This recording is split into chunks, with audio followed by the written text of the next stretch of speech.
Albert Einstein. The number one thing that Einstein believed in is persistence. He said that it's not that I'm so smart, it's just that I stay with problems longer. Many of his most famous and legendary accomplishments were the results of decades of work. The second creative habit he engaged in was something he called combinatory play. And he explained it in quite a little bit of detail in a letter he sent to a French mathematician, and he mentioned that combinatory play seems to be the essential feature in productive thought. The way I understand what he's saying here is that ideas form and connect in our brains, first in a subconscious layer, below the layer where we actually know what the idea is and before we're able to put it into words. So this combinatory play is an activity which is apparently unrelated to our work, but it is actually an activity which stimulates the formation and connection of these ideas at this subconscious level, so we can later elevate them and put them into words. An example would be when you're asking yourself, if I were to have the chance to start this project again from zero with no constraints, what would I do differently? And even if you don't actually have that option, this new perspective you're playing with may allow you to get some new ideas. The third thing Einstein did was extensive journaling. He kept many types of journals. Some were about work, some were about personal thoughts, some were about specific events like a specific trip. And he wrote a lot and put a lot of his thoughts in there. And his journals are full of observations and questions and curiosities. And it is in one of these journals where he best explains his idea of always be curious. Don't get stuck in the fact that you don't yet have the answer, or you may never have the answer. Learn to enjoy the question. Learn to enjoy the experience of discovering things, of exploring things. And the fourth creativity habit of Albert Einstein was relaxation.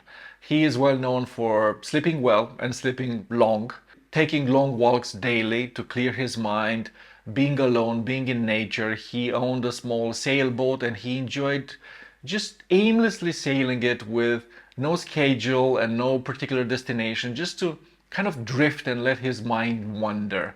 And he has said that many of his best ideas came in these moments of aimlessly wandering around without any particular destination. Steve Jobs. The number one creativity habit that Steve Jobs used was around this idea of a decision budget, which is this concept that we have a limited amount of decision power in any given day. So the more we use on useless decisions, the less we have left for important decisions and creative thought in general. And for example, he always dressed in the same way every day because he never wanted to think about that. He didn't want to consume any decision power on that thing. He had a very simple house with very few things inside the house for the same idea, just to keep it very simple and nothing to clutter his brain. The second creativity habit that Steve Jobs had was similar to Einstein, long walks. Either alone or with other people, thinking at things or having discussions and brainstorming sessions with other people during the walks. His biographer said that a long walk was his preferred way of discussing important issues. Steve was also of the opinion that creative ideas, innovative ideas don't appear all at once fully formed and clear. They're emergent, and in the beginning you might not even recognize them as new or creative ideas, but it's important in a way to just go with the flow and experience it, and later on things might connect. In his famous Stanford commencement speech, he explained how a calligraphy course he ended up taking in college, almost randomly, ended up being very important later on in his career. Creativity is just connecting things. When you ask creative people how they did something, they feel a little guilty because they didn't really do it. They just saw something. It seemed obvious to them after a while. That's because they were able to connect experiences they've had and synthesize new things. And the reason they were able to do that was that they've had more experiences, or they have thought about their experiences more than other people. And the fourth ingredient is passion. Steve was big on this idea that you have to do things you're passionate about if you want to have results, if you want to be creative, because only by doing the things you care about and you're passionate about are you going to be motivated enough to keep at it and overcome the difficulties and actually achieve something. Thomas Edison. The number one creativity habit in Thomas Edison's philosophy is quantity leads to quality. He was huge on this idea of iterative development, of trying again and again and again until you get to the right idea. He personally held over 1,000 patents, and in his laboratories and companies, he established innovation machines, innovation systems.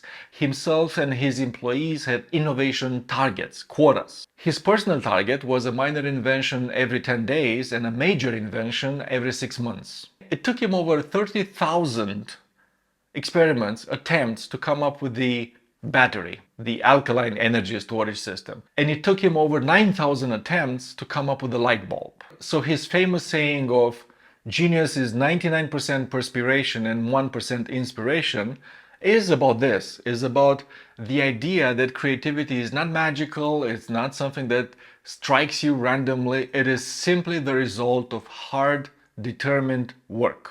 The second thing you should do if you want to follow Edison's approach to creativity is to establish systems and situations which allow you to try a lot of ideas quickly, easily. The third habit in Edison's creative approach is no assumptions. And he has said that his lack of formal education was a blessing because it allowed him to approach things with many fewer assumptions and with a fresher perspective. And in my opinion, some of the things we talked about when we talked about Einstein, for example, like taking a long walk, will achieve a micro result of the same nature in the sense that if you are too much into something and you go for a walk, when you come back an hour later, a couple of hours later, maybe the next day, you're sufficiently detached to have fewer assumptions and maybe look at it with fresh eyes.